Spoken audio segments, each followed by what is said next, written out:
Good morning, everyone. This is the Moms Interrupted podcast. I'm your host, Natasha. Taylor is out on maternity leave with her new baby, so it's just me today. I'm feeling very naked without her, but I have a special guest, Katie Ferraro. She's here from the Baby-Led Weaning team, and I'll let you introduce yourself a little bit. Hi, well, thank you for having me. I'm sorry I didn't get to meet Taylor, but I hope she's doing well. With her baby, I'm a registered dietitian. I'm in San Diego, and I run an online business that helps parents give their babies a safe start to solid foods using baby-led weaning.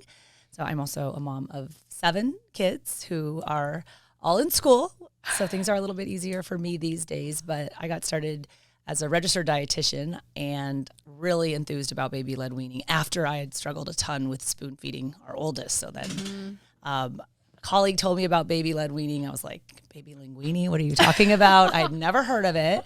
But fast forward, I've been teaching it exclusively for the last 10 years. So I run a large digital platform that shows parents how to safely have their babies eat finger foods. And I created the 100 First Foods approach to starting solid foods back in 2016. So all I do is feed babies all day, which I love.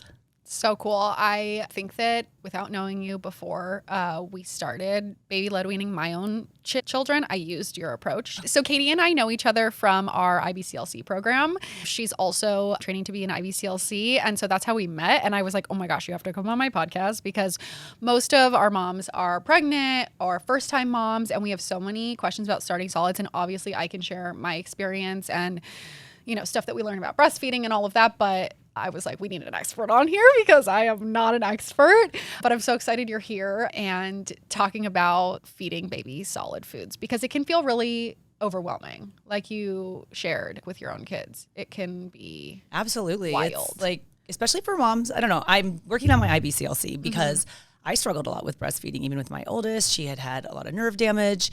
She was able to latch perfectly, but she couldn't transfer. And we were doing the SNS in the middle of the night. My husband looked at me and was like, how is this literally different than bottles? Like what? And I was like, you know what? You're right. And so I just exclusively pumped for her. And then when she started solid foods, it was a disaster. Like I just did what my doctor told me to do, which was start white rice cereal at 4 months of age. She wasn't even really sitting up. She hated purees. She hated being fed. I felt like she hated me. I was like, what kind of mom can't feed her baby? And then like, what kind of dietitian mom at that? So at the height of our feeding frustration, I found out I was pregnant with quadruplets. So we had been doing fertility. I knew the potential for multiples was there. I definitely was not expecting quadruplets. And I remember the first thing I thought was like, how am I going to feed 4 babies at once when I can't even feed the 1 baby I have at home? So fast forward, the quads were born at 34 weeks gestation. And even from the beginning there, I was pumping a ton, but they were obviously premature. And that's 34 weeks is great because the average gestation for quads is 28 weeks. So it was really kind of a miracle that I went 34 weeks. But even then, they had feeding tubes and they needed supplemental nutrition with, human milk fortifier and then the breast milk. And I'm like, oh my gosh, I'm already failing with these babies. And that's when a colleague was like, well, when they start solid foods, if you had such a horrible time doing spoon feeding with your oldest, you should do baby-led weaning. And I was like, baby linguini, what are you talking about? I never heard of this. But at that time, this was 2016, there was a lot of good resources on what baby-led weaning was, but nothing showing you how to do it. Right. So I remember feeling really overwhelmed. Like, yeah, there's this research that says it's like, just the original baby-led weaning research was starting to come out right around that time that we got going with solid foods. But I was like, but how do you do it? And so that was back in the age when you're like, share your babies all over Instagram. And I mean, the visual of 4 babies learning how to eat solid foods and pick up their foods. We'd already had a pretty sizable Instagram following because of just 4 babies doing anything is adorable to look at. And when they started solid foods and I was trying to figure out how to make all the finger foods safe and just sharing it with Instagram, there's a lot of trial and error, and I was scared they're going to choke, and oh my gosh, how do you do the allergens and the meats? And it got to a point where it's like, well, I'm a dietitian, I can figure this out. And we just worked through a process where every day they were trying a new food. It was 5 new foods a week. It was 20 foods a month. Well, after 5 months, they tried 100 foods. And that's when that whole idea for the 100 First Foods approach was born, which kind of correlated, like, I don't know if you remember back in the day, but when you reach a milestone on social media, like I remember when our Instagram hit 100,000, I was like, oh, what am I going to do to celebrate? Yeah. I counted all the babies' foods, and they'd eaten over 100 foods before they turned 1. And that's when it really hit me. Like, if you think about traditional, conventional adult-led spoon feeding, those babies have at most 10 or 15 foods by the time they turn 1. Wild. And you know how picky children get after 1. That's developmentally appropriate, right? Picky eating is not a problem to be fixed. But if you lose those 10 or 15 foods to picky eating, that becomes a really challenging child to feed. But if your baby can eat 100 foods before they turn 1 and you lose 10 or 15 of those to picky eating, it's not really a big deal, right? Because you still have like 85 or 90 foods that the kids will eat. So that's when I really kind of turned it into this idea of like, how can we teach families around the world to celebrate their family and their cultural foods? Because really this idea of babies eating modified foods that the rest of the family eats, like it's nothing new, right? Like, what do you think cave mama fed cave baby back in the day before there was a whole aisle of pouches at Target for kids to suck out of? Like, that's not how children learn how to eat. They learn how to eat their family foods. And so we really have, over the past decade, moved to an area of celebrating all the foods that babies can eat because they can eat so many more foods than we give them credit for. And, you know, sucking sugary pouched purees is not the way children learn how to eat. Right. And I really enjoy helping families help their babies eat real food because I think that's all you want as a parent is you just want your kid to like real food, right? Taylor and I talk about that all the time. You know, back in the day, cave mamas were not feeding their kids purees out of a pouch. So it's so wild that the pendulum swings. It swings so far. We're spoon feeding babies out of a jar or out of a pouch, teaching them basically no skills, right? And then now we're like, hey, what if we go back to just feeding babies what we eat in a modified form? And like you said, seeing it online and teaching people how to do that, how to modify the foods, and then also how to actually give it to them, right? You start with the grasp, what is it called? Their palmar grasp. Palmar grasp, and then you move to the pincher grasp. And actually seeing it is so helpful. Like you said, too, the gagging and versus choking. I mean, when I started solids, I was so afraid that I was going to kill him. Yeah. And seeing a baby, because gagging is scary. Gagging is scary. But gagging is a natural and necessary part of learning how to eat. And so I spend a ton of time, I mean, I dislike social media for all the reasons that all moms do, but it's actually an incredible medium for showing parents what's typical and what's to be expected. Because if you've never fed a 6-month-old a finger food, you don't know that gagging is normal and you don't know what it looks like and sounds like. So we make gagging videos to show parents like, listen, you don't need to intervene on a gag. Your baby can recover from a gag on their own and go right back to eating. It was funny, like when reels got big, you know, your reels would get bigger if you put it with trending audio. So obviously, you know, trending audio. And people were like, can you please cool it with the music on your gagging reels? Because I want to hear what it's supposed to sound like. So now my gagging reels, if you notice, are just the baby gagging. Because when your baby's gagging on food, there's going to be audible noise, right? They turn red or they turn pink and they're coughing or sputtering. And it's not comfortable to look at. But is a good thing. Gagging is a good thing. It means there's air passing through. The baby can recover from the gag on their own. They do not need you to intervene. And in fact, if you do intervene during a harmless gag and you lunge at the baby or you whack them on the back, which is human nature and you want to do it, but you can actually, you startle the baby. What happens when you get startled? You suck air in, right? And you could cause that potentially harmless gag to turn into a harmful choke. So we show parents the difference between gagging and choking. And parents tell me all the time in my program, like, I would sit there and watch all your gagging videos, and it gave me so much confidence in my baby's ability to do the same. So for all of the limitations of social media, especially with baby-led weaning, seeing really is believing. Like, don't tell me your baby can't eat lamb on day 4 of starting solid foods, because here's the babies that do it. Now, do they eat a whole lot of it? Do we care how much they eat? Absolutely not. Right. It's giving them the space and the time to learn how to eat. And like you said, it's kind of returning to that responsive feeding idea, like everything we learn about in breastfeeding education. When a baby's hungry, they cry. When a baby's full, they turn their head away from the breast or the bottle. Why at 6 months of age do we rip away this baby's autonomy and start shoving an arbitrary amount of pureed food down their throat? Like, just because you can shove a spoon of food down a 4-month-old's throat doesn't mean that we should. So baby-led weaning is really just a responsive feeding method. It's an extension of that same responsive breast or bottle feeding you've been doing for the first half of infancy. We're just extending it into the second half of infancy when that baby's learning how to eat solid foods. So you talked about 4 months. What is your thought process on when to start solids? So as a breastfeeding advocate, and all of everyone watching, even if you're not formally trained, if you like breastfeeding, call yourself a breastfeeding advocate. And every major health body recommends exclusive breastfeeding for the first 6 months of life, right? The American Academy of Pediatrics, American Academy of Family Physicians, World Health Organization, exclusive breastfeeding for the first 6 months, because breast milk is sufficient to meet your baby's needs. And if you don't breastfeed, or you can't, or you don't want to, infant formula is a perfectly fine substitute. When we have groups, physicians, whoever, mothers-in-law, telling parents to start solid foods between 4 and 6 months of age, I maintain that that is an anti-breastfeeding message. We know the importance of breastfeeding until 6 months of age. Why then, out of the other side of our mouth, are we telling parents, oh, but also there's something wrong and you should start at 4 months of age?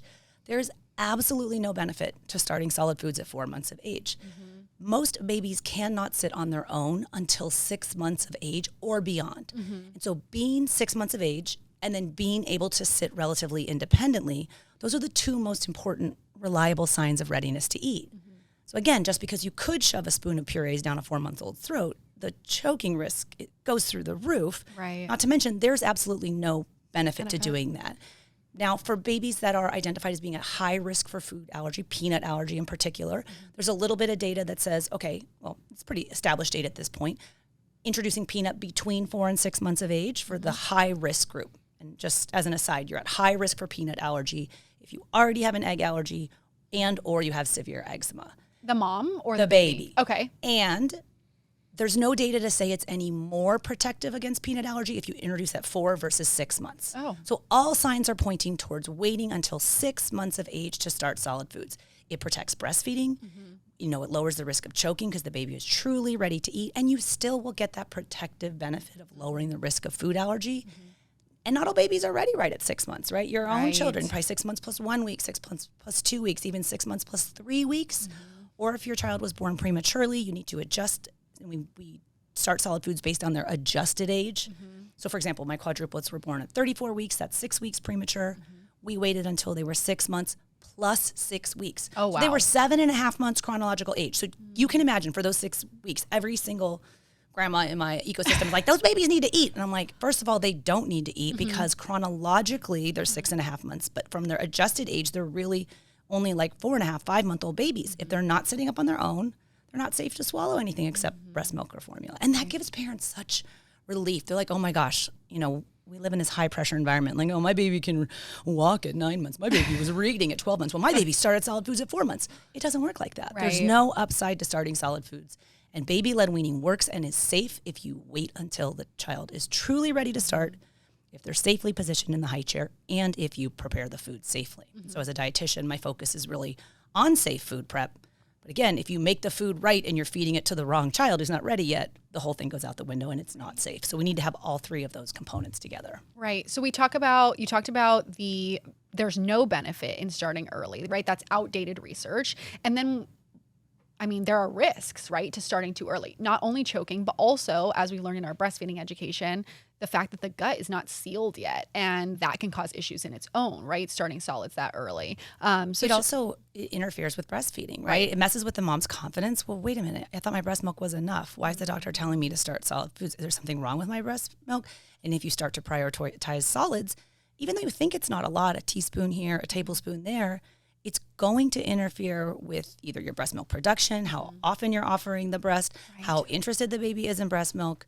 So again, we continue breastfeeding or infant milk formula even after you start solid foods. That still remains a primary source of nutrition, but it should be the exclusive source of nutrition up until 6 months of age. And that's why it's important for me. I want to get my IBCLC. I do a lot of speaking at a lot of nutrition conferences, but I really want to speak more with the breastfeeding community because I do really see a lot of, especially exclusively breastfeeding moms, struggle with that transition to solid foods because there are so many mixed messages. And not every baby is really ready to start solid foods at the same time. And that's why I think it's important as credentialed feeding experts that we're there to help parents because your baby is different than your first baby, it's different than your friend's baby. And there's nuance there. We can't say, there's not a one-size-fits-all approach for either weaning off of breast milk or starting solid foods. So what do you say to all the online noise about, start your baby on solids so they start sleeping better through the night. Add butter to your baby's milk so they have more calories. I mean, I see this stuff all the time and it boils my blood as it's like literal job security for me, because it's like every day they're going to make up some new asinine trend or hack. The butter one, I don't have a problem with butter, but it shouldn't. It's not an ideal first food. Because there's lots of there's no perfect first food. And there's nothing wrong with butter. Yeah. Butter's not on my 100 first foods list, but we have cow's milk protein, right? Like we have different ways that babies can eat cow's milk. But for your first question about sleeping through the night, it is outdated. It's an old wives' tale that if you start solid foods early or you put rice cereal in the bottle, that it will help the baby sleep through the night. We know that that's not true. And putting rice cereal in a bottle is actually dangerous. It increases the risk of choking. We never want to put a baby to bed with a bottle to begin with. So there's a lot of issues going on with that statement. Not to mention, most major health bodies recommend against the regular use of rice foods now as a starting solid food option because of the potential for arsenic toxicity. So there's lots of better foods to start solid foods with, but it doesn't have to do with sleeping through the night. I mean, some babies are sleeping close to through the night by 6 months of age. But again, I work with breastfeeding moms all the time. They're like, are you kidding me? My baby still wakes up 2 or 3 times to nurse in the middle of the night. Yeah. Well, that doesn't mean they're not really ready to start solid foods, but these, babies don't start solid foods in a vacuum. There's lots of other things happening at the same time with them developmentally. The most important one of which is that they need to be able to sit relatively independently. And that's so important from a safe swallow standpoint, because you mentioned the fear of choking. That is most moms, parents, grandparents, whoever's primary fear. Sure. This baby's never had anything in their mouth except infant milk, and you're like gonna give them lamb in the first week. Yeah, I'll show you how to make it safe. Yeah. And that it's amazing to watch what a baby can do when they're truly ready to start solid foods. Yeah, it's really cool. And you said lamb, which is so funny because I had someone on social media when I mentioned that we were going to have you on say, like, should I be trying to introduce foods to my baby that we don't normally eat in our household just for this fact that, they should try a turkey leg because I saw it on some list to try, or the baby can hold it now. No. Now, I want to say I do think that most parents don't recognize the wide variety of foods that babies can eat. And I think a lot of parents would also, if you ask them honestly, admit that they don't eat a very large variety of foods. Sure. So I want to say a couple things to that. Should you go out and buy foods you never have any intention of eating and feed them to your baby because they're on a list? Absolutely not. But is offering your baby just fruits and vegetables as starter foods going to be sufficient? Heck no. Fruits and vegetables are wonderful, and parents like to do them because they're really easy to make soft and make into finger foods, but they don't contain any iron. So we know that the weaning diet should contain iron foods, right? Because that big bolus of iron that your baby got from you at the tail end of pregnancy, that starts to dissipate around the 6-month mark. Now, they're going to continue to get iron from the breast milk or formula you're continuing to offer them, but the weaning diet should include iron foods. And guess what? Fruits and vegetables don't have iron. Babies start to need an additional outside source of carbohydrate. Well, we want to offer those starchy foods, but we don't want to offer them, a bunch of refined white carbohydrate foods because that's not, over the course of their lifetime going to be the best option. So you want to include some whole grains in there. For families that eat meat, meat is a wonderful source of protein and iron and zinc. But for families that are vegetarian, there's really great plant-based sources of iron out there. But we have to show them how to make those foods safe. So variety is important, but should you run out and buy a bunch of random foods that you're never going to use? Absolutely not. We do have parents tell us all the time, though, that, oh my gosh, going through your 100 first foods list was really eye-opening for me. I never knew how to make kamut as a whole grain. I didn't know how to make turkey safe for a baby. We only eat turkey if it's Thanksgiving, but there's all these other ways that you can use that as a protein food that the whole family can eat. So we don't want to prioritize one nutrient over the other, but it is important to stress the importance of variety. And that's why I encourage families to do 5 new foods a week because we do a new fruit on Monday. We do a new vegetable on Tuesday. We do a starchy food on Wednesday. We do a protein food on Thursday and an allergenic food on Friday. So that's my 5-step feeding framework that's automatically working you through a variety of textures, the different nutrients. You're getting the plant and animal protein foods in. The babies get the top 9 allergenic foods in by week 9. So it's like, you're hitting all your bases. Right. And a lot of parents, they like a system to work Of through. course. So if you like a done-for-you system, it's out there. But do you have to do it just because it's on a list? Right. Nope. There's Right. lots of different ways to learn. But I think a lot of parents do appreciate, I didn't realize a baby could eat that type of meat or that type of whole grain or I didn't realize that that's how I could make that fruit or that vegetable safe for this age. Right. They just think, oh, that can't be safe. So I'm going to move on to like something that I know is safe and just stick with it. And they get stuck in a rut. It's called, avocado, banana, and sweet potato. Right. Congratulations. Those are 3 foods. Yeah. Those are great for the first week. Yeah. And then you check back in a few weeks and guess what? That baby's still eating avocado, banana, and sweet potato. No iron, no protein in those foods. Those are not allergenic foods. Right. Those are great simple starter foods, but I don't want parents to get stuck on those simple starter foods. Right. It's nice to have a big list and be like, okay, today we're going to try something new. What do you say about, sometimes pediatricians to this day will say, start with a new food and then wait 3 days to introduce anything else? Okay, so the waiting 3 to 5 days fallacy is also an old wives' tale. Okay. It is completely unnecessary. So historically, doctors would say that, and it's really confusing too, because even the American Academy of Pediatrics, they contradict themselves in their own pediatric nutrition manuals. Stop. They'll say, it's perfectly safe to try one new food a day, and then in the same exact publication, it will say, but wait 3 to 5 days between new foods. What? What's a parent supposed to do with that? Right. So what's a pediatrician supposed to do with that? Well, exactly. The thinking historically had been, well, you wait 3 to 5 days between new foods to observe for any reactions. Okay. But the vast majority of food allergies are IgE-mediated food allergies. And without getting too into the science, essentially the majority of those allergic reactions, if they're going to occur, will occur within minutes and up to no more than 2 hours following ingestion. Okay. So it's not like you give your baby shellfish.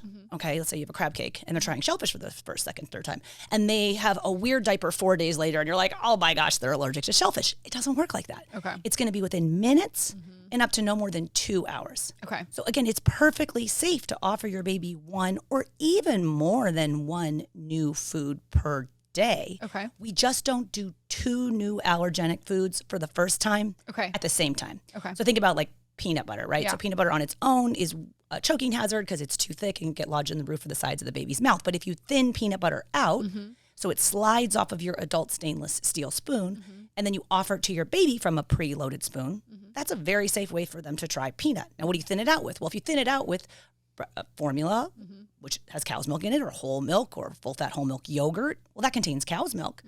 And that's fine. If your baby's already past cow's milk and you know they're not allergic to it, great, mix that with the peanut. But if your baby's never had cow's milk and never had peanut and you did the thinned out peanut butter with the dairy food and then they reacted, how would you know if it was to the peanut or to the cow's milk? Sure. So we just don't do 2 new allergenic foods for the first time at the same time. But it's perfectly safe to do 1 or more than 1 new food on the same day. And we have lots of families in our 100 First Foods program. They're working, I don't have time to do a new food in the weekdays. They'll do all 5 of their new foods over the course of the weekend. It's like a weekend maintenance plan. And they're trying all these new foods. They're conscientious about the allergenic foods, but also you're just keeping an eye on for your baby for about 2 hours following after they're trying that allergenic food for the first couple of times. You need to do those allergenic foods early and often. A baby's unlikely to react the first time they have it, so you do it a couple of times. But you don't need to wait 3 to 5 days between new foods. If you did, you're unnecessarily delaying your baby's exposure to all these amazing foods that they will eat in that flavor window. And the flavor window is that short period of time where, a baby will like and accept a wide variety of foods. So when does that window end? You talked about things falling off. So is that like the 1-2-year-old age? There's no hard and fast time when the flavor window ends, but we do know from research as well, and if anyone who has a toddler, you guys know, right? They do become picky, right? Yeah. Food neophobia, the fear of new foods, picky eating, selective eating, fussy eating, whatever you want to call it. It's very hard to quantify. And we're talking about typical picky eating, not the severe picky eating that requires feeding therapy, but just your typically developing toddler. Picky eating is developmentally appropriate. It is not a problem to be fixed. Okay. So when you see these online programs, I'm going to reverse your kid's picky eating. It's like, wait a minute, this is not pathology. This is not a problem. Yeah. But it's frustrating to parents. Sure. And we know the greater the number of foods and flavors and tastes and textures that a baby is exposed to, the less severe their picky eating will be in toddlerhood. And it makes sense, right? If you have 100 foods your baby will eat and you lose 10 or 15 of them to picky eating, you still have 85 or 90 foods that child will eat. But it's taking advantage of that flavor window that opens in the second half of infancy. For the allergenic foods, the research suggests that protective window where we introduce these food allergens early and often to lower the risk of food allergy, that window closes around the 11-month mark. Okay. So somewhere between 6 and 12 months of age, that's the weaning period, right? Where at 6 months of age, 100% of your baby's nutrition is coming from infant milk.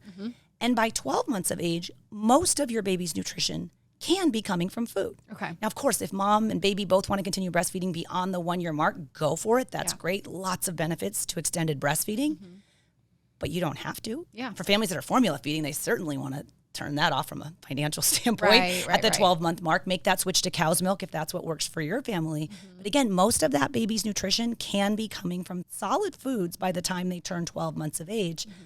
But we also know that babies don't wake up on their 1-year-old birthday and magically know how to eat 100 foods, right? That's what we use that weaning period for. And so I know as like type A super planner, I like having a plan. So I went and created basically the program that I wished I had had when I was starting solid foods with my babies, which is what food do I feed my baby today and how do I make it safe for their age and their stage? And you do it every day in, day out. As I tell parents, like, you have to feed this small person for the next 17 and a half years of their life. Like, you might as well do the hard work now when they're actually going to like and accept the foods that you're making them. And parents tell us so often, like, doing the 100 First Foods program was really the most rewarding thing that I did in the first year of parenting, because it made me feel so confident in helping my baby develop a lifelong love of real food.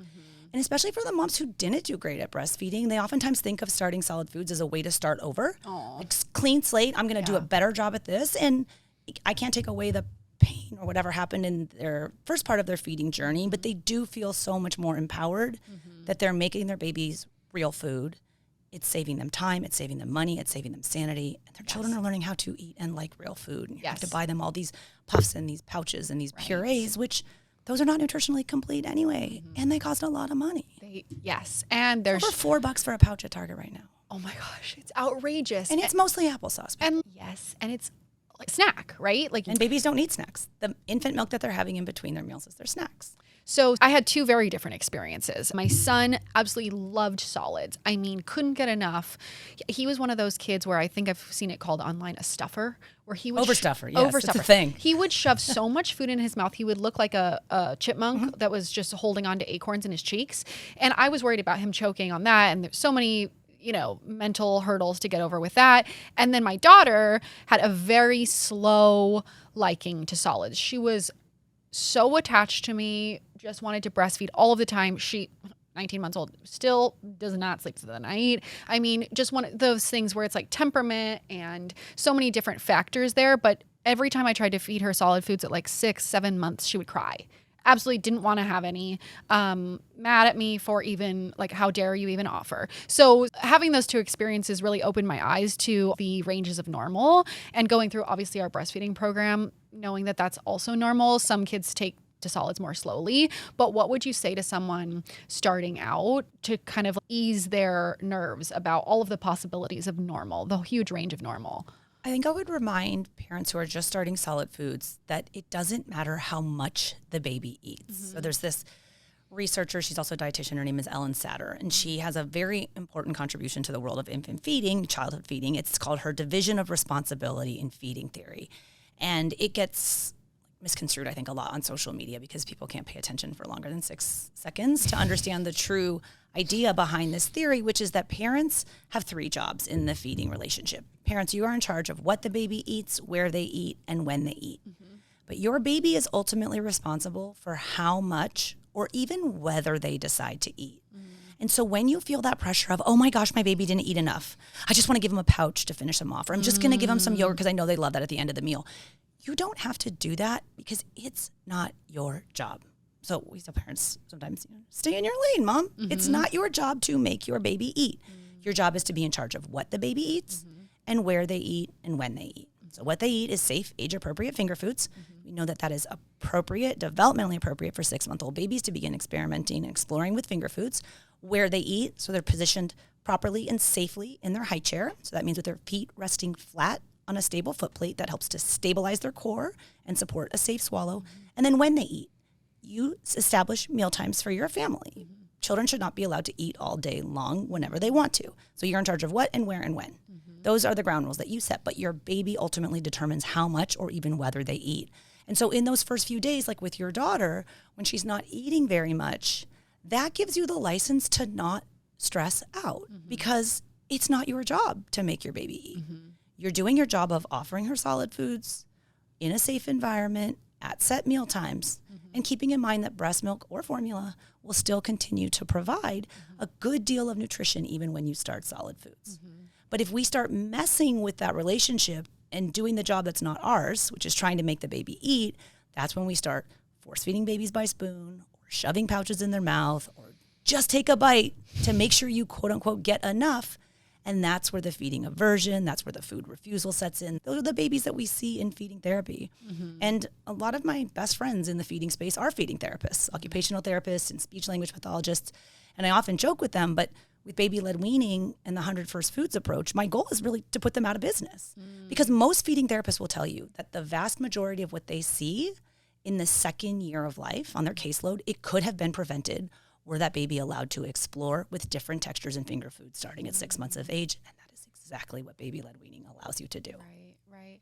So for the babies who love solids, they just go all in. I've had multiple friends tell me that their baby self-weaned from breastfeeding because once they really got onto solids, they just didn't want the breast anymore.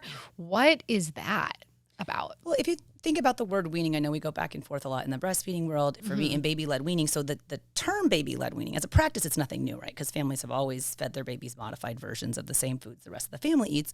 But the weaning period is the gradual transition where you're starting from that point at 6 months of age where all their nutrition is coming from infant milk to the point where eventually there's a cessation of breastfeeding or bottle feeding and they move on to nutrition and solid food. So where does that happen? It doesn't happen right at the 9 or the 10 or the 11 month mark, but the goal is around 12 months of age. Most of that baby's nutrition can be coming from solid foods. But we run into families sometimes who are like, oh my gosh, my baby's 12 months of age and can only handle purees.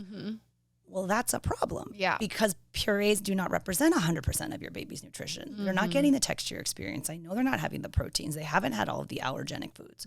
So we want to use that weaning period between 6 and 12 months of age. It's kind of a practice period. And over that period of time, weaning in action is your baby gradually becoming more proficient at eating food and gradually getting better at getting more nutrition from food. And as a result, they gradually will be less interested in milk. So for breastfeeding, if you're very, attuned to your baby's hunger and your fullness cues, you'll notice them, either the duration of the feeds or the frequency of the feeds, or the duration and the frequency of the breastfeeding sessions will increase. And if you're bottle feeding, you need to be really proactive because you really need to pay attention. And you think, well, this baby's getting bigger and bigger and bigger, right? Their diapers are getting bigger. Their clothes size is getting bigger. Wouldn't the size of their bottles be getting bigger? No. As they start to eat more food, the size and the frequency of the bottles should get smaller so that around the 12-month mark, we're moving that baby off of the bottle. And that's why open cup training and open cup practice is a big part of the baby-led weaning experience as well, because we're helping that baby get ready to get off the bottle or the breast if that's what mom and baby are ready to do whenever they're ready. So that, again, around that 1 year mark, most of baby's nutrition can be coming from food. So from 6 to 12 months, from my understanding, the guidance is offer the breast or bottle, and then about an hour later, you can offer a solid food meal. Is that what you recommend? So breastfed and bottle-fed babies are a little bit different, especially for the early eaters, around 6 and 7 months of age. When your baby is just starting out, they don't eat very much. Not much actual food gets in their mouth. But once they kind of get the hang of it, around the 8-month mark or after you've been doing solid foods for about 8 weeks, kind of clicks for most babies, and that's when they're really reaching the food. They're bringing it to their mouth. They're moving it around. They're starting to do the little munch chew, and they're actually swallowing some of it. And you know that because you see it in their poop. And you're like, wow, this is actually starting to work. I've been doing this for 8 weeks, and now they're finally starting to get some in their mouth. And they start gagging a lot more. Remember, gagging is a natural and necessary part of learning how to eat. Our breastfed babies, it doesn't really matter after their breastfeeding session when they start solid foods because volume-wise, they're not taking that much in. But some of the bottle-fed babies, by the time they're 8 months of age, they might be drinking 7-8 ounces in a bottle. It's a big bottle. But if you have that big volume of milk in your belly and then you gag pretty profusely on a piece of food, a very involved gag can cause that baby to vomit. And so a little bit of vomiting is to be expected when you start solid foods, maybe a couple of times during that 6-month weaning period. But if the baby's vomiting every meal or every day, that is not typical. So we generally advise parents who are bottle feeding to wait about an hour between the end of the bottle feeding session and the start of the solid food feeding session. But then around the 8-month mark is when we actually switch and we start to put the focus on the food. Okay. So food first, and we move the milk behind meals. Okay. So in my 100 First Foods daily meal plan, it's generally by week 8 when we move into phase 2 of baby-led weaning. That's where the babies are starting to do multi-textured combination foods, and we're mixing up the schedule. At that point, your baby sometimes is transitioning from 3 down to 2 naps, so the schedule's already kind of messed up anyway. Yeah. Move that milk behind the meals. Okay. And that, for a lot of babies, between that 8 and 12-week mark after they start solid foods, so generally for babies that are 8 or 9, moving in sometimes to 10 months of age, that's where it all really helps them click. Okay. Because now they're starting to know how to use food to make that feeling of hunger go away. But we don't bring a starving 6-month-old to the table and expect them to eat solid foods. They don't know how to use food to make that feeling of hunger go away. So my general rule of thumb is that in phase 1 of baby-led weaning, the first 8 weeks, you don't mix up or change your nap schedule or your infant milk schedule. You just find at 6 to 7 months of age, 1 to 2 times a day, that works for the baby to do solid foods. It works for your schedule. Generally, each feeding's about 20 minutes that most babies can sit in the high chair. At 8 to 9 months of age, you want to bump that up to 2 to 3 times per day for solid foods if you can. And then by the 10-month mark, we like to see babies eating about 3 times a day if that mimics the schedule that the rest of the family eats on. Okay. So then we get to our 12-month mark. Our baby is eating 3 meals a day. I've seen online too, and I don't know if there's any merit to this, but 3 meals a day plus 2 snacks a day. Is that what you recommend? Definitely not. Babies do not need snacks. That's a old meal pattern that doctors have been saying for ages. Yeah. And there's even dietitians that say it as well. That's a lot of eating sessions. If you are going to be preparing fresh foods and having the child sit down in the high chair safely, as they should be, especially when your child starts to be mobile. So if you think about the 12-month mark, that's when babies are usually starting to walk. The risk for choking goes through the roof if the child is mobile. I know you guys aren't using those straps in your high chair with the early eaters, and that's fine early on because the 6-month-old baby's not going anywhere. Yeah. But once they start popping up, once they start crawling, once they start walking, you should be strapping that child in at the high chair. It does help them feel more secure at mealtimes as well, oftentimes, and allow them to focus on the food more. But we don't want kids running around to reduce the choking risk. But also with regards to snacks is that the infant milk up until age 12 months of age, you're offering breast milk or formula in between meals. That is enough to tide your child over between meals if you're on a schedule. Now, let's say it's a travel day, right? Travel day, all bets are off because you don't know when meals are going to be. No rules. No rules. Snacks will become your best friend to help you get through a travel day. Sure. So snacks on occasion are perfectly fine. Okay. But as you move into the second year of life, so the toddler diet for 12 months and beyond, the 2 biggest saboteurs of the toddler diet are milk and snacks. And so if we're letting kids just drink as much cow's milk as they want and have snacks whenever they want, and then expecting them to eat at mealtime, it doesn't work like that. No one's saying we want to starve the child out, but I use the term casual hunger. We want your child to come to the table feeling that casual hunger. Right. Because a casually hungry child will eat at mealtimes. Yes. But a child who's constantly full of milk and snacks, no chance that they're ever going to eat that course. food that you're making for them. Of course. So I always encourage parents to stay snack-free for as long as you can. You are the boss of your house. Social media doesn't tell you that you have to feed your children snacks. Personally, I would hold off on snacks until I remember when preschool said, you have to send a snack for your quadruplets. And I was like, okay. They're there for like 3 hours, right? My children can go 3 hours. Yeah. 3-year-olds can go 3 hours without food. Right. They're not going to die. But it was like, all right, fine. You're going to have a banana. I'm just kidding. But like, there comes a point where you're going to have to use snacks. But even then, you've all been around children. Maybe you have them or your friends have them or your brothers and sisters have them. They're just conditioned to ask for snacks. Constantly. They have absolutely no idea of what true hunger feels like. And so we need to be careful in our own homes. Are we rewarding the behavior of just asking for snacks, or is the child truly hungry? Right. Well, and a lot of those snacks are just prepackaged, ultra-processed, sugary foods that I don't really want my kids eating in the first place, especially not when they're, babies, 12 months, 15 months. Yeah, and up until 12 months, it's easy just to say infant milk is the snack that meets your child's needs in between meals. Beyond that, I know it's harder. Yeah. But you're the one who's in charge of the feeding schedule at your house, and I don't think think you should let social media tell you that your children need snacks. So 2 things on that. So funny that you bring this up. Have you read the Bringing Up Bebe book? Oh, yeah. Okay. So she talks about taking her kid to preschool for the first time, and she packaged up all the food. She packaged up the milk, and she goes, okay, so 2 snacks, and here's 2 meals for the day. And the teachers look at her and go, snacks? No, we don't do snacks. And she was like, no snack time?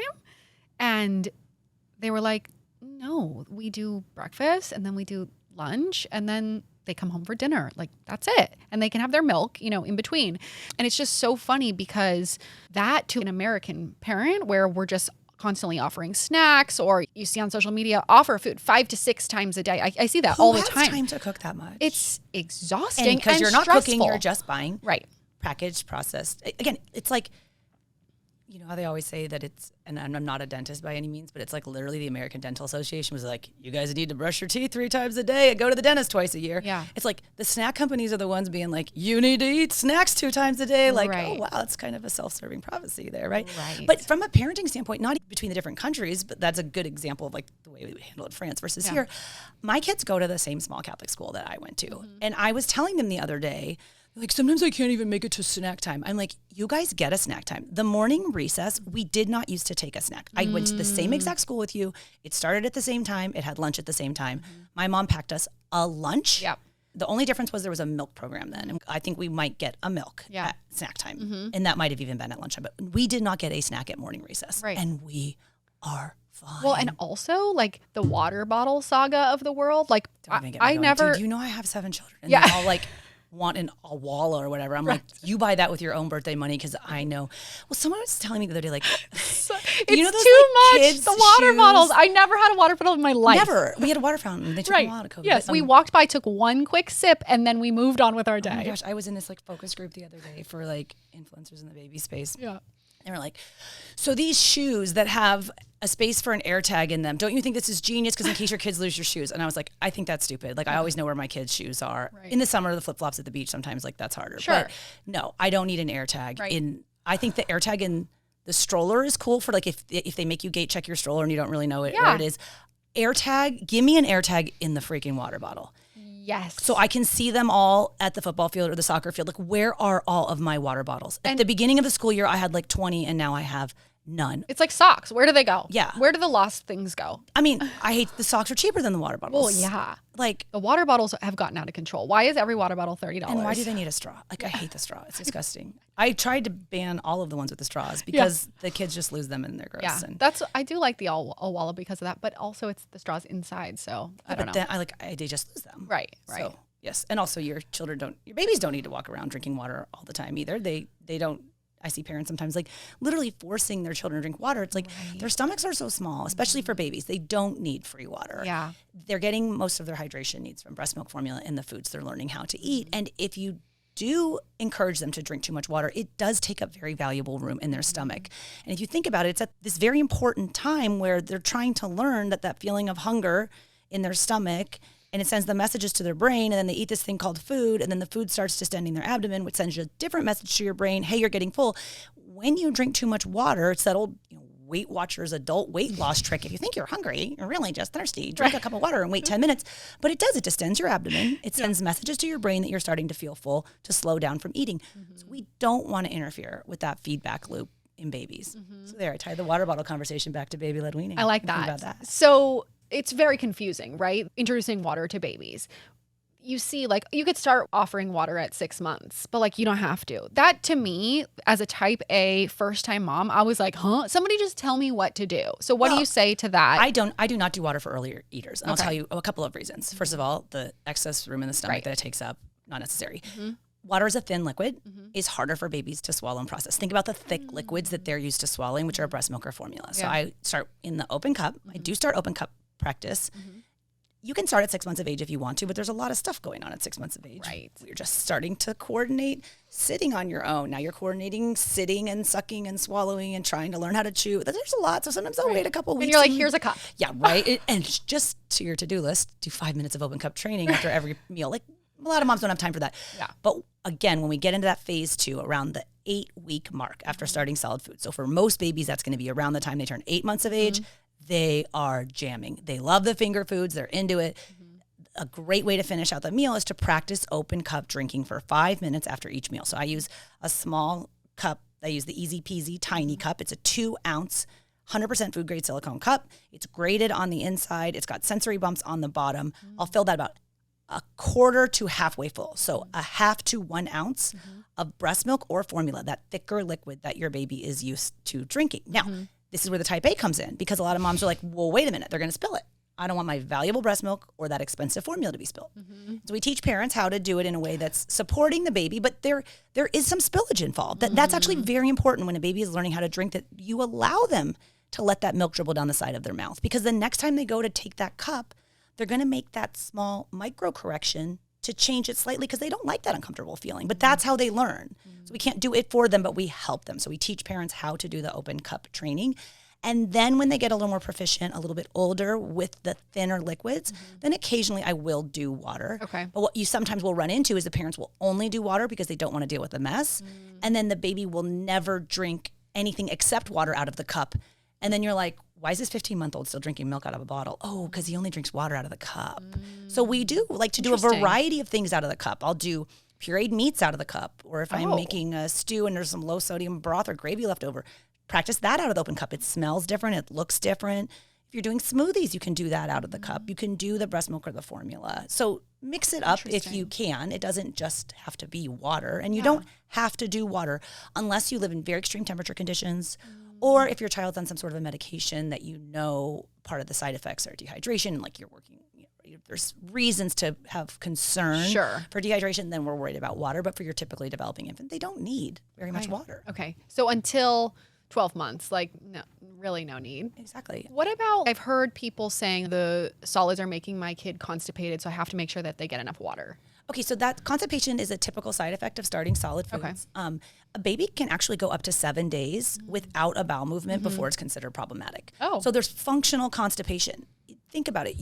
Remember when your baby was born and they had like multiple poops a day? Yes. And then you moved to the time where they were only pooping once a day and you're like, oh my gosh, what's wrong? Yeah. Well, after they start solid foods, they might only have a poop every other day. Okay. And it's logical that as the diet progresses from a fully liquid diet to a fully solid diet, the poops are going to become more formed and less frequent, which a lot of times parents will be like, well, that's constipation. Well, it's actually your baby moving towards a time in their life when their poops are going to resemble more of what ours are, more solid and less frequent.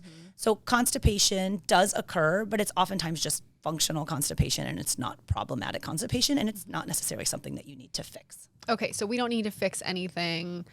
Obviously, there's outliers, right? Like if the baby's really upset, trying to poop and they can't, right? Those sort of scenarios. Yeah. Like, but if they're perfectly happy, then there's nothing to fix. Exactly. If there's hard pellet stools that are followed by like a big soft blowout, that's fine. Nothing's wrong. Okay. If it's the hard pellet stools that are persistent and the baby is in pain and they're difficulty passing and then they're not followed by a big soft blowout, that's something that you should talk to your doctor about. Okay. And so then we teach parents how to make, for example, like, prunes and pears and the foods that naturally contain sorbitol, which is a sugar alcohol, which gets things moving in your gut. A hard pear is not safe for an early eater. A sticky prune is not safe for an early eater. But we show parents how to make those safe so that you can incorporate those foods if your child's a little constipated. It's just kind of a home remedy, but you need to offer it in a way that's safe for the baby to eat it. And even then, a little bit of prune or pear juice is appropriate, even though we generally don't do juice for babies under 2. But in the event of constipation, like it's okay a little bit here and there. Sure.